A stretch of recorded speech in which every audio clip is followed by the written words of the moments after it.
ಕಾಣುತ್ತಿದೆ. ಈ ಮೂರಲ್ಲಿನವನು ಯಾರು ಅದರ ಮೇಲೆ ಕೋಪ ಮಾಡಿಕೊಂಡು ಅವರಿಗೆ ಗೊತ್ತಾದರೆ ಮರುಕ್ಷಣದವನು ನೇನು ಬಿಗಿದುಕೊಂಡು ಸುಡುಗಾಡನ್ನೇ ಸೇರಿಕೊಳ್ಳುತ್ತಾನೆ.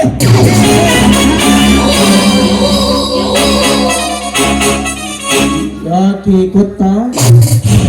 ಈ ರಂಗೇನಗೌಡನ ರಣರಂಗದಲ್ಲಿ ಎದೆಗೆ ಎದೆ ಕೊಟ್ಟು ನಿಂತು ನನ್ನ ಜೊತೆ ಯುದ್ಧ ಮಾಡುವ ಗಂಡು ಇನ್ನು ಈ ಭೂಮಿ ಮೇಲೆ ಹುಟ್ಟಿಲ್ಲ, ಮುಂದೆ ಹುಟ್ಟೋದೇ ಇಲ್ಲ.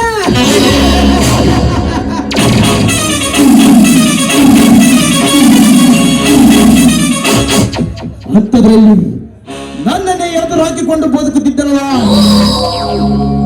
ಮಗ ರಾಜೀವ, ಲೇ ಮಗನೇ ರಾಜೀವ, ಈ ಯಮರಾಜನನ್ನು ಎದುರು ಹಾಕಿಕೊಂಡು ಅದೆಷ್ಟು ದಿವಸ ಬದುಕುತ್ತೀಯೋ ಬದುಕು ಮಗನೇ.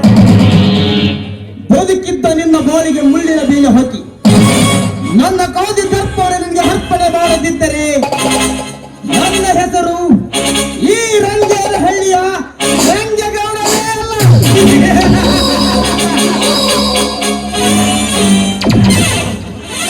ಗೌಡ್ರ ಗದ್ಲಾತ್ರಿ, ಗೌಡ್ರ ಗದ್ಲಾತ. ಗೌಡ್ರ ಅಲ್ಲಿ ಒಂದು ಲೇ ಪರ್ಜಂತಿ, ಆಗಲೇ ಏನಾಯ್ತು? ಗೌಡ್ರ ಹುಡಿ ಬಂದೈತ್ರಿ, ಹಂಗ ಒಂದು ನೋಡ್ಕೇರಿ, ಇದ ಒಂದು ಚಾನ್ಸ್ ಯಾಕೆ ಸುಮ್ಮನೆ ಬಿಡ್ತೀರಿ? ಕರ್ಕೊಂಡ್ಬಂದಿರಿ ಮಾಲ ಬರ್ರಿ ಅಕ್ಕ.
ಪರ್ಜಂತಿ ಏನಾಯ್ತು? ಅದೃಷ್ಟ ಹುಡುಕೊಂಡು ನಿಮ್ಮ ಮನೆ ಬಾಗಿಲಿಗೆ ಬಂದೈತ್ರಿ ಗೌಡ್ರ, ನಿಮ್ಮ ಮನೆ ಬಾಗಿಲಿಗೆ ಬಂದೈತಿ. ಲೇ ಪರ್ಜಂತಿ, ಅದು ಏನು ಹೇಳುತ್ತಿರುವೆ ನೇರವಾಗಿ ಹೇಳು. ಹಿಂಗೆ ಸುತ್ತಿ ಬಳಸಿ ಮಾತನಾಡಿದರೆ ನನಗೆ ಈಗ ತಿಳಿಯಬೇಕು. ಅದೇ ಗೌಡ್ರ, ಅದು ಯಾವ್ದ PADR ಕಂಪ್ನಿ ಅಂತ್ರಿ, ನಮ್ಮ ಊರಿಗೆ ಬಂದೈತಂತ್ರಿ. ಅದಕ್ಕ 300 ಎಕರೆ ಜಮೀನು ನಮ್ಮ ಊರ್ದ ಬೇಕಂತ ಕೇಳಕ್ ಬಂದಾರಿ. ಜನರ ಕೇಳಕ್ ಬಂದ್ಬಿಟ್ಟಾರ. ಏನು PR ಕಂಪ್ನಿ ನಮ್ಮ ಊರಿಗೆ ಬಂದಿದ್ಯೋ? ಪರ್ಜಂತಿ, ಹಾಗಿದ್ದರೆ ಅವರನ್ನು ಕರ್ಕೊಂಡು ಬರಬೇಕಾಯ್ತು ನೀನು ಇಲ್ಲಿಗೆ. ಅಲ್ಲ, ನಾವೇನ್ ನಿನ್ನಷ್ಟು ದಡ್ಡನ್ ಮಾಡ್ಕೊಂಡ್ರ? ನಿಮಗಿನ ಶಾನೆ ನಾನು ಎತ್ತಿದ ಕೈ ಮಗ ಇದಕ್ಕ ನೀವ್ ಹಿಂಗ ಅಂತೀರಂತಾನ. ಸರ್, ನಾ ಕರ್ಕೊಂಡ್ ಬಂದು ಬಿಟ್ಟಿನಿ. ಕರಿತೀನಿ ತಡ್ರಿ ಸರ. ಸರ ಸರ ಬರ್ರಿ, ನಮ್ಮ ಜನರ ಕರೆಯಕತ್ತಾರ.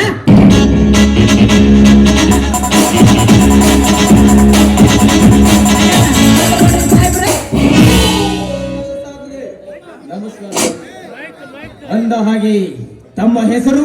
ನನ್ನ ಹೆಸರು ಹೇಮಂತ್ ಅಂತ. ನಾನು PRD ಕಂಪನಿಯಿಂದ ಬಂದಿದ್ದೇನೆ. ನಿಮ್ಮ ಊರಿನಲ್ಲಿ ನೀಲನಕ್ಷೆ ತೆಗೆದು ನೋಡಿದಾಗ ನಮ್ಮ ಕಂಪನಿಗೆ ಅನುಕೂಲವಾದ ಜಾಗ ಇದೆ ಎಂದು ತಿಳಿದು ನಿಮ್ಮ ಬಳಿ ಬಂದಿದ್ದೇನೆ. ಆದರೆ ಯಾಕೆ ಏನಾಯ್ತು? ನಾವು ಫ್ಯಾಕ್ಟರಿ ಮಾಡಬೇಕೆಂದಿರುವ ಜಾಗದಲ್ಲಿ ನಿಮ್ಮ ಊರಿನ ರೈತರ ಜಮೀನುಗಳಿವೆ. ಆದರೆ ನಿನ್ನೆ ನಾವು ನೀಲನಕ್ಷೆ ತೆಗೆದು ನೋಡಿದಾಗ ನಿಮ್ಮ ಊರಿನ ಒಬ್ಬ ರೈತ ನಮ್ಮ ಜೋಡಿ ಯಾವುದೇ ಕಾರ್ಯಕ್ಕೂ ಜಮೀನು ಕೊಡುವುದಿಲ್ಲ ಎಂದು ಜಗಳ ಮಾಡಿ ಹೋಗಿದ್ದಾನೆ. ಹೇ ಪರ್ಜಂತಿ, ಯಾರ ಲೇಹವನು ಇವ್ರ ಜೊತೆ ಜಗಳ ಮಾಡಿದವನನ್ನು ಒತ್ತಿ ಹೇಳ್ಕೊಂಡು ಬರಬೇಕಾಯ್ತು ಇಲ್ಲಿಗೆ. ದರ್ಯಾರ ಏನೇನ್ರಿ ಕಾಳಿಂಗ ಮಾಡಕತ್ತಾನ ಕೆಲ್ಸನ? ಕಾಳಿಂಗ, ಲೇ ಕಾಳಿಂಗ,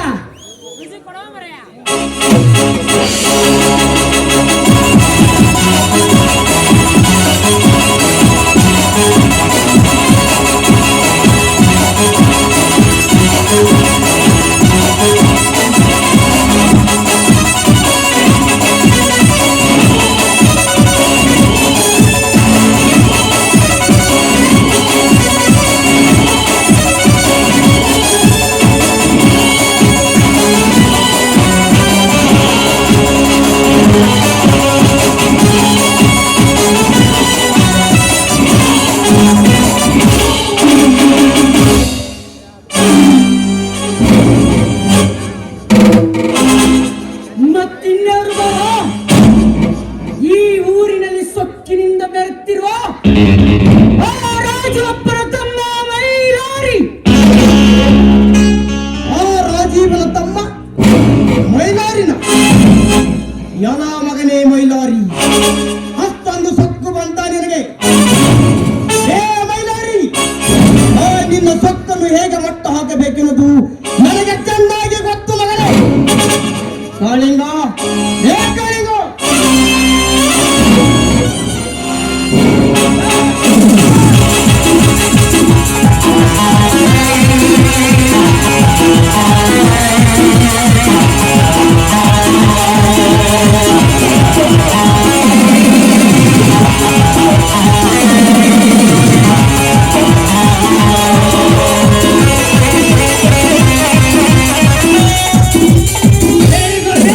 ನನ್ನಲ್ಲಿ ಏಕೆ ಕರೆದಿ? ಕಾಳಿಂಗ, ಆ ರಾಜೀವಪ್ಪನ ಮನೆಗೆ ಹೋಗಿ ಅವನ ತಮ್ಮ ಮೈಲಾರಿಯನ್ನು ಕರೆದುಕೊಂಡು ಬಾ ಇಲ್ಲಿಗೆ.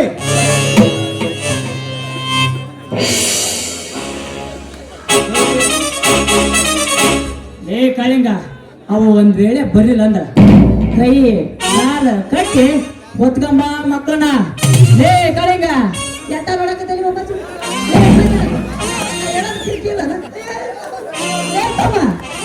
ಹೊತ್ಕೊಂಬಗಲೇ ಕಡೆಗಡ ಮುಗ್ಲಿ ಬರ್ತೀರಮ್ಮ. ನಿಮ್ಮ ಮಾತಿಗೆ ಬೆಲೆ ಕೊಟ್ಟು ಬಂದರೆ ಸರಿ, ಇಲ್ಲದಿದ್ದರೆ ಅವನ ರುಂಡವನ್ನು ಕತ್ತರಿಸಿ ತಂದು ನಿಮ್ಮ ಪಾದದಡಿಗೆ ಹಾಕುತ್ತೇನೆ. ನೋಡ್ರಿ, ಬರುತ್ತೇನೆ.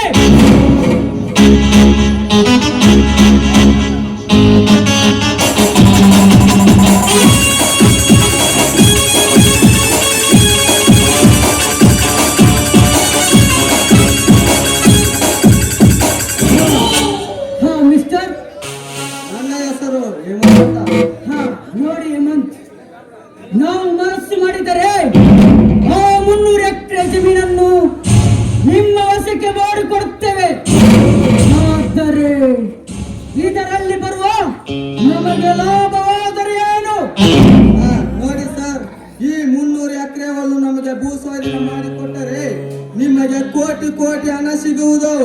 ಅದೇ ರೈತರ ಜಮೀನಿಗೆ 1 ಎಕರೆಗೆ 10 ಲಕ್ಷದಂತೆ ಖರೀದಿ ಮಾಡಿಸಿಕೊಡಬೇಕು.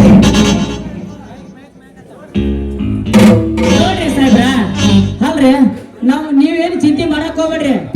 ಏನಾರು ಮನಸ್ಸು ಮಾಡಿದ್ರ ಮುತ್ತೈದಾರ ಇದ್ದಾರ ರಾಂಡಿ ಮಿಂಡೇರ್ ಮಾಡ್ತಾರ, ರಾಂಡಿ ಮಿಂಡೇರ್ ಇದ್ದಾರ ಮುತ್ತೈದಾರ ಮಾಡ್ತಾರ. ಮಣ್ಣಿಗ ಮಾಡಿ ನಮ್ಮ ಮನ್ಯಾಗ ಒಬ್ಬಾಕಿ ಬಂದ ಒಬ್ಬ ಗೌಡ್ರ ಮನೆ ಮಕ್ಳು ಬಾಡಿಗೆ ಅದಾವ. ಆಕಿಗೆ 10 ವರ್ಷ ಆತೈತ, ಮಕ್ಳೇ ಆಗಿಲ್ಲ. ಅದಕ್ಕೆ ಬಂದು ನಮ್ಮ ಗೌಡ್ರ ಮುಂದೆ ಹೇಳೋ ಆಕಿ ನನ್ ಹೊಟ್ಟೆ ಇಲ್ಲ ಆಗಿಲ್ರಿ ಗೌಡ್ರ, ಹಿಂಗಾಗ್ಬಿಟ್ಟೈತೆ 10 ವರ್ಷ ಆಗೈತೆ ಅಂತಂದು ನಮ್ಮ ಗೌಡ್ರ ಹೊಲ ಕರ್ಕೊಂಡಾಗ ಕತಿ ಹೇಳಕತ್ತಾರ. ಕತಿ ಹೇಳಿ ಅರ್ಧ ಸಾಫ್ ಮಾಡಿ ಚಿಲ್ಕ ಹಾಕೋದು ತೆಗಿಯೋದು, ಚಿಲ್ಕ ಹಾಕೋದು ತೆಗಿಯೋದು, ಚಿಲ್ಕ ಹಾಕೋದು ತೆಗಿಯೋದು. 3 ತಿಂಗಳು ಮಾಡಿದ್ರ ಯಪ್ಪ ನೋಡಿದ್ರ ಹೊಟ್ಟೆ ಎಲ್ಲ ಕಣ್ಣ ಮಾಡಿ ಕಟ್ಟಾಗ್ಬಿಟ್ಟು ಮುಂದೆ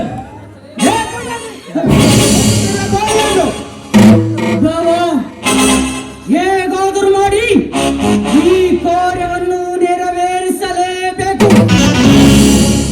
ಒಂದು ವೇಳೆ ಇದಕ್ಕೆ ಯಾರಾದರೂ ಅಡ್ಡ ಬಂದರೆ ಭೂಸ್ವಾಧೀನ ಮಾಡೋಕ್ಕಿಂತ ಮೊದಲು ಅವರ ಸಮಾಧಿಯನ್ನೇ ಮಾಡಿಬಿಡುತ್ತಾರೆ.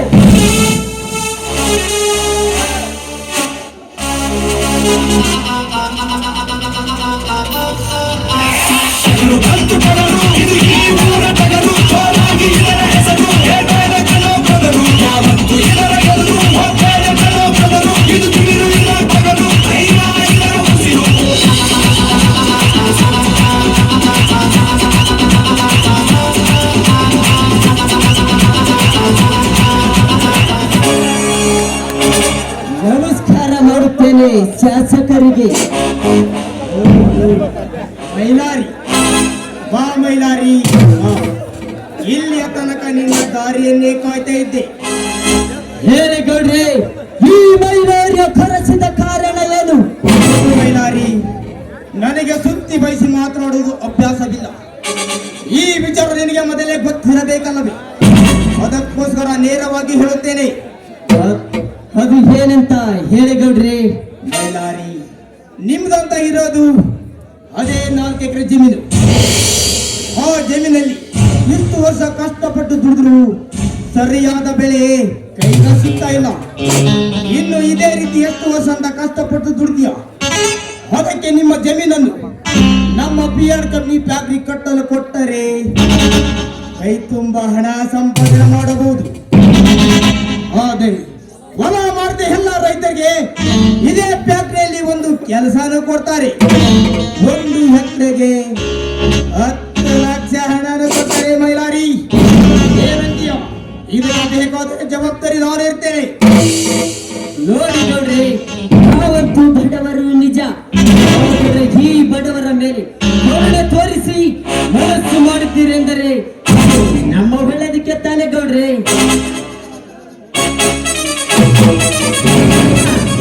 ನಮ್ಮ ಗೌಡ್ರ ಹೇಳಿದ್ನಂದ್ರ ಆತ ಮಾತು ಮುಗಿದೋತ ಪಾಸ್ ಆದಂಗ. ನಮ್ಮ ಗೌಡ ಮನಸ್ಸು ಏನಂತ ಮಾಡಿ ಹೇಳ್ತಮ್ಮ, ಒಂದ್ ನಮ್ಮನಿ ಹಾಲತ್ತಾಗ ನೀರ್ನಾಗರ ಹಾಕ, ಬಕೆಟ್ನಾಗರ ಹಾಕ, ನಾಗರ ಹಾಕ, ಎಲ್ಲದಕ್ಕೂ ಒಂದ್ಕತೆ ನಮ್ಮ ಗೌಡ್ರ ಮನಸ್ಸ.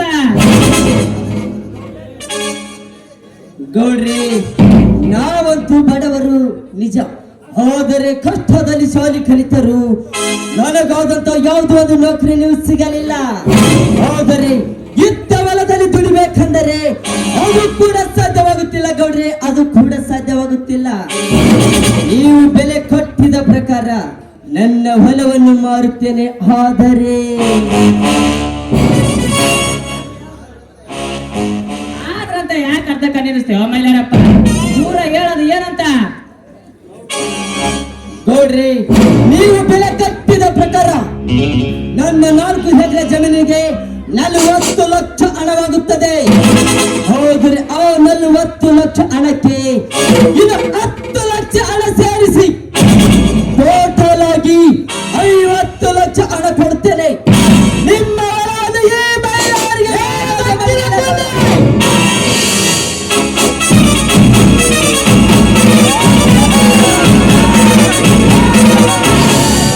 ಈ ಎಮ್ಮೆಲೆ ಜಮೀನು ಕೊಂಡ್ಕೊರೋಷ್ಟು ಸತ್ತು ಬಂದವನಿಗೆ ಈ ಬಡ ರೈತರ ಹೊಲವನ್ನು ಖರೀದಿ ಮಾಡುವಷ್ಟು ಸತ್ತು ಬಂದ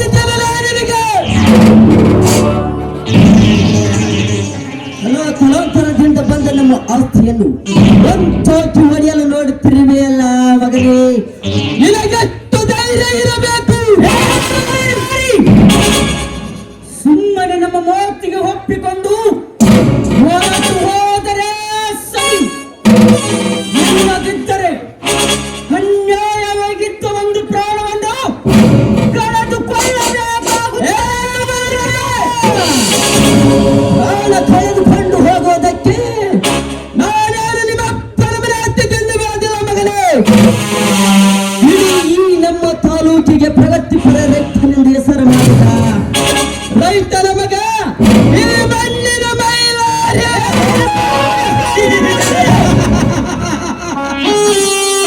ಎದುರಿಗೆ ನಿಂತುಕೊಂಡು ಏನು ಮಾತನಾಡುತ್ತಿರುವೆಂದು ನೆನಪಿನಲ್ಲಿಟ್ಟುಕೊಂಡು ಮಾತನಾಡು. ಯಕೋಚಿತ್ತ ಒಬ್ಬ ಮಾಮೂಲಿ ರೈತನಾಗಿ ತಾಲೂಕಿಗೆ ಅಷ್ಟೇ ಹೆಸರು ಮಾಡಿರುವ ನಿನಗೆ ಬೇಕಾದರೆ ನೀನು ಹಿಡಿ ಈ ಕರ್ನಾಟಕದಲ್ಲಿ MLA ಪದವಿ ಗಿಟ್ಟಿಸಿಕೊಂಡು ನಿನ್ನಂತ ಬಡ ಕುನ್ನಿಗಳಿಗೆ ಅನ್ನ ಹಾಕುವ ಈ ಅನ್ನದಾತರಿಗಿನ್ನೆಚ್ಚಿರಬೇಡ. ಒಚ್ಚಲೇ ಬಾಯಿ ಮಗನೇ, ಅನ್ನ ಹಾಕುವ ಅನ್ನದಾತರು ನೀವಲ್ಲಲೇ ಕಪಿಗಳೇ. ಅದೇ ಅನ್ನ ಹಾಕುವ ನಮ್ಮಂತ ರೈತರಿಗೆ ಕನ್ನ ಹಾಕುವ ಕಟುಕನ ಮಕ್ಕಳು ನೀವು. ನಿಮ್ಮಂಥ ನರ ಇಲ್ಲದ ನಾಮರ್ದನ ಮಕ್ಕಳಿಗೆ ಹೊಟ್ಟೆ ತುಂಬ 3 ಹೊತ್ತು ಅನ್ನ ಹಾಕಿ ಖಾದಿ ಬಟ್ಟೆಯನ್ನು ಕೊಟ್ಟು ನಾರಿನಲ್ಲಿ ಅಧಿಕಾರದಲ್ಲಿ ಮೆರೆದಕ್ಕೆ ಹಚ್ಚಿದವರು ನಮ್ಮಂತ ರೈತರು ಎನ್ನುವುದು ಮಾತ್ರ ಮರೆಯಬೇಡಲೇ ಬಲರಾಮ.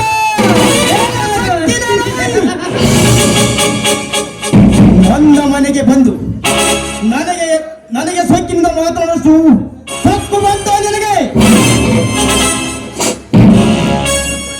ಲೇ ಮೈಲಾರಿ, ಈ ರಾಜ್ಯದ ರಣರಂಗದಲ್ಲಿ ನನ್ನ ಹೆಸರು ಕೇಳಿದರೆ ಸಾಕು ಇಡೀ ಸರ್ಕಾರವೇ ಗಡಗಡ ನಡುಗುತ್ತದೆ.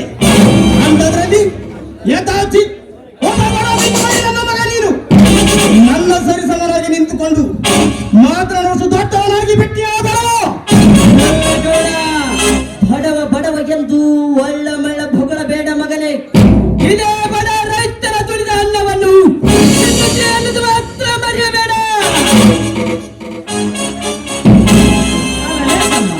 ಅಲ್ಲ, ನಮ್ಮ ಗೌಡ್ರ ಮನೆಗೆ ಬಂದು ಅದ್ರಾಗ ನಮ್ಮ ಗೌಡ್ರ ಮುಂದೆ ನಿಂತ್ಕೊಂಡ ನಮ್ಮ ಮುಂದೆ ನಿಂತ್ಕೊಂಡು ಇಷ್ಟೆಲ್ಲ ಮಾತಾಡ್ತೀಯಲ್ಲ, ಎಷ್ಟಿರ್ಬೋದ ತಮ್ಮ ನಿನ್ಗ ಮುಖಪ್ಪ ಕಂಡಲ್ಲ. ಬಾ ಬಾ ಬಾ ಬಾ ಬಾ ಬಾ ಏ ನೀನು ಸುಖದ ಬೂದಿಗೆ ದಪ್ಪನ ಯಾಕೆ ಚುಚ್ಕೊಂತಿಲ್ಲ? ತಮ್ಮ ಮೈಲಾರೇ, ಸುಮ್ಮನೆ ನಮ್ಮ ಗೌಡ್ರು ಹೇಳಿದ ಮಾತಿಗೆ ಒಪ್ಪಿಕೊಂಡ ತಪ್ಪಾತಂತ ಕಾಲಿ ಬಿದ್ದು ಸಮಯ ಕೇಳಿದಲ್ಲಿ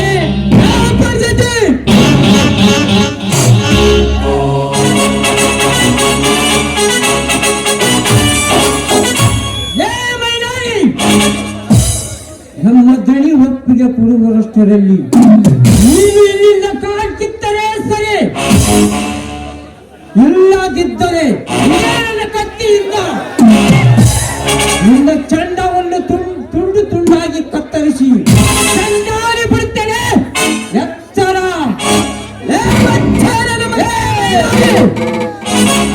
ನನಗೆ ಎಚ್ಚರ ಹೇಳೋದಕ್ಕಿಂತ ಮುಂಚೆ ಎತ್ತರ ನಿಲ್ಲೋದನ್ನು ಕಲಿತುಕೊಳ್ಳೇ ವಿವೇಕಿ.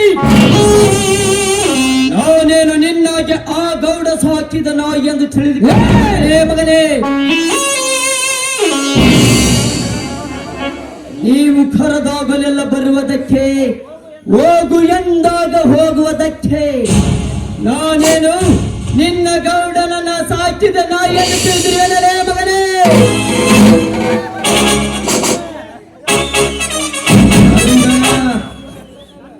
ನನ್ನನ್ನು ಜಿಲ್ಲಿಗೆ ಕರೆಸಿದ್ದಕ್ಕೆ ನೇರವಾಗಿ ಉತ್ತರ ಹೇಳ್ತೇನೆ ಕೇಳ ಮಗನ.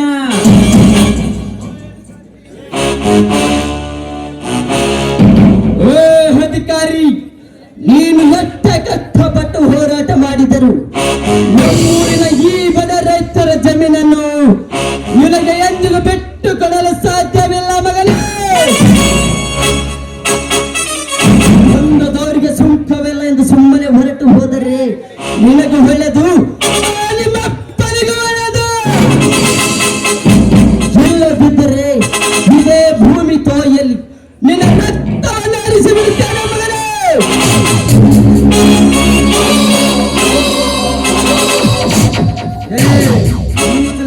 farmer.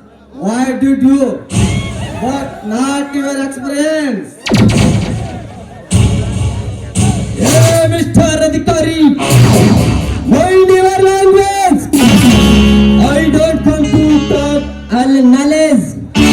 ಇವನು ರೈತನಾದ ಮಾತ್ರಕ್ಕೆ ಇವನಿಗೆ ಇಂಗ್ಲಿಷ್ ಬರೋದಿಲ್ಲ ಅಂತ ತಿಳಿದುಕೊಂಡಿದ್ದು ಇವನಿಗೆ ಮುಟ್ಟಾತನ.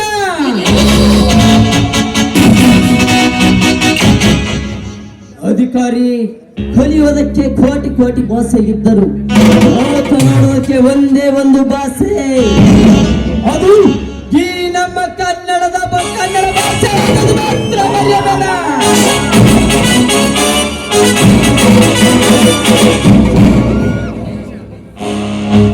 ಇದೇ ನಮ್ಮ ಕನ್ನಡ ನಾಡಿಗೆ 8 ಜ್ಞಾನಪೀಠ ಪ್ರಶಸ್ತಿ ತಂದು ಕೊಟ್ಟವರು ರಾಷ್ಟ್ರ ಕವಿ ಕುವೆಂಪು, ಬೇಂದ್ರೆ, ಶಿವರಾಮ್ ಕಾರಂಗ್, ಔಸ್ತಿ ವೆಂಕಟೇಶ್, ವಿಕ್ರಮ್ ಗೋಕಾಕ್, ಗಿರೀಶ್ ಕಾರ್ನಾಡ್, ಚಂದ್ರಶೇಖರ್ ಕಂಬಾರ್.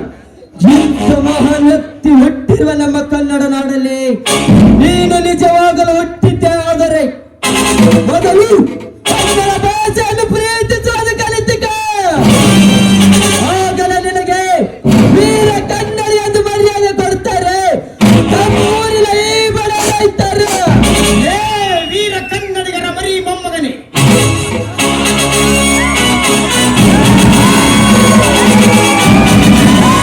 ಭಾಷೆಯ ಬಗ್ಗೆ ಭಾಷೆಯೊಂದಿಗೆಲ್ಲ ನಿನ್ನನ್ನು ಇಲ್ಲಿಗೆ ಕರೆಸಿಕೊಂಡಿಲ್ಲ. ಸುಮ್ಮನೆ ನಮ್ಮ ಮಾತಿಗೆ ಒಪ್ಪಿಕೊಂಡು ನಿಮ್ಮ ಹೊಲವನ್ನು ಕೊಟ್ಟರೆ ಸರಿ, ಇಲ್ಲದಿದ್ದರೆ ಈ ನನ್ನ ರಾಜಕೀಯದ ಕೈ ಬೋಡದಿಂದ ನಿಮ್ಮ ಜಮೀನನ್ನು ಖರೀದಿ ಮಾಡಿ ಅದೇ ಜಾಗದಲ್ಲಿ ಕಾರ್ಖಾನೆ ಫ್ಯಾಕ್ಟರಿ ಕಟ್ಟದಿದ್ದರೆ ನನ್ನ ಹೆಸರು ರಂಗೇಗೌಡನೇ ಅಲ್ಲ. ಏ ರಂಗೇಗೌಡ, ಹೋಗುವ ಮುನ್ನ ಈ ಮೈಲವರಿ ಒಂದು ನೆನಪಿದ ಮಾತನ್ನು ಹೇಳುತ್ತೇನೆ, ಕೇಳು ಮಗನ. ನೀನು ಖಾದಿ ಬಟ್ಟೆಯನ್ನು ತೊಟ್ಟು ಹೊರರ ಹೆಣ್ಣು ಮಕ್ಕಳ ಮೇಲೆ ಕಾಮದ ಕಣ್ಣನ್ನು ಹಾಕಿದರೆ ನಿನಗೆ ಭೋಗಿ ಎನ್ನುತ್ತೋರೆ. ಅದೇ ಹೋಟು ಕೊಟ್ಟ ಪ್ರಜೆಗಳಿಗೆ ನಿನ್ನ ಸ್ವಭ ಇಚ್ಛೆಯಿಂದ ಬಡ ಬಗ್ಗರಿಗೆ ಸಹಾಯ ಮಾಡಿದರೆ ನಿನಗೆ ತ್ಯಾಗಿ ಎನ್ನುತ್ತಾರೆ. ಅದೇ ಖಾದಿಯನ್ನು ಬಿಚ್ಚಿ ಖಾದಿಯನ್ನು ಹಾಕಿಕೊಂಡು ಸಮಾಜದ ಸೇವೆಯನ್ನು ಮಾಡಿದರೆ ನಿನಗೆ ಯೋಗಿ ಎನ್ನುತ್ತಾರೆ. ಆದರೆ ಇಡೀ ರಾಷ್ಟ್ರಕ್ಕೆ ಅನ್ನ ಹಾಕುವ ನಮ್ಮಂತ ರೈತರಿಗೆ ನೇಗಿಲ ಯೋಗಿ ಎನ್ನುತ್ತಾರೆ.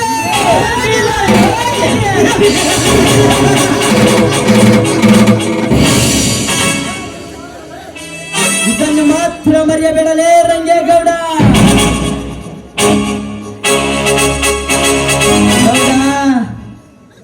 ನನ್ನನ್ನು ಇಲ್ಲಿಗೆ ಕರೆಸಿದ್ದಕ್ಕೆ ಮತ್ತೊಮ್ಮೆ ಉತ್ತರ ಹೇಳುತ್ತೇನೆ, ಕೇಳು.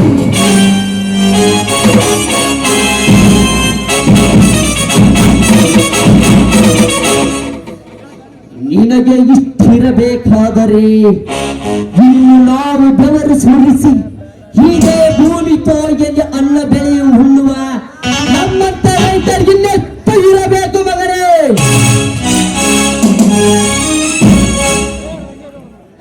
ರಂಗೇಗೌಡ, ಈ ಮೈಲೋರಿ ಕೋಪ ನೆತ್ತಿಗೇರುವ ಮುನ್ನ ಇದೇ ಮೈಲೋರಿಗೆ ತಪ್ಪಾಯ್ತೆಂದು ತಿಳಿದುಕೊಂಡು ಇಲ್ಲಿಂದ ಹೊರಟು ಹೋದರೆ ಸರಿ, ಇಲ್ಲದಿದ್ದರೆ ಅನ್ಯಾಯವಾಗಿ ನಿನ್ನ ಪ್ರಾಣವನ್ನು ಕಳೆದುಕೊಳ್ಳಬೇಕಾಗುತ್ತದೆ. ಹೇ ಮೈಲಾರಿ, ಈ ಪ್ರಳಯಾಂತಕನ ಪವಾಡ ಆ ಪರಶಿವನಿಗೆ ತಿಳಿಯಲ್ಲ ಎಂದಾಗ ಇನ್ನು ನಿನ್ನಂತ ನರಕುನಿಯ ಹೇಗೆ ತಿಳಿಯಬೇಕಲೇ ಈ ಪ್ರಳಯಾಂತಕರ ಪವಾಡ. ಏ ರಂಗೇಗೌಡ, ನೀನು ಬಿಳೆ ಬಟ್ಟೆಯನ್ನು ತೊಟ್ಟುಕೊಂಡು ಕೋರಿನಲ್ಲಿ ಮೆರೆದೋಡಕ್ಕೆ ಹಚ್ಚಿದವರು ನಮ್ಮಂತ ರೈತರು ಎನ್ನುವುದು ಮಾತ್ರ ಮರೆಯಬೇಡ. ಗುಡ್ ಬಾಯ್ ರಂಗೇಗೌಡ, ಬರುತ್ತೇನೆ.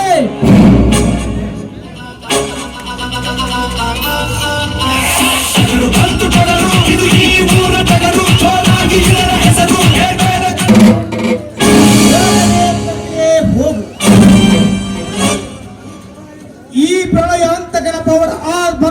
ಸಿಕ್ಕಿಲ್ಲ ಎಂದಾಗ ಇನ್ನು ನಿನ್ನಂತ ನರಕುನಿಯ ಏಕ ತಿಳಿಯಬೇಕಲೇ ಈ ಪ್ರಳಯ ಅಂತಕನ ಪವನ. ಲೇ ಮಗನೇ ಮೈಲಾರಿ, ನಿನ್ನ ಪಾಪದ ಕೊಡ ತುಂಬಿದೆ ಮಗನೇ, ಅದಕ್ಕೆ ನೀನು ಈ ರೀತಿ ಬೋರ್ಗರಿತೀವಿ ಆ ಮಗನೇ. ಲೇ ಮಗನೇ ಮೈಲಾರಿ, ಇದು ಒಂದಲ್ಲ ಮಗನೇ, ಆರಂಭದ ಮಹಾವಿದ್ದ.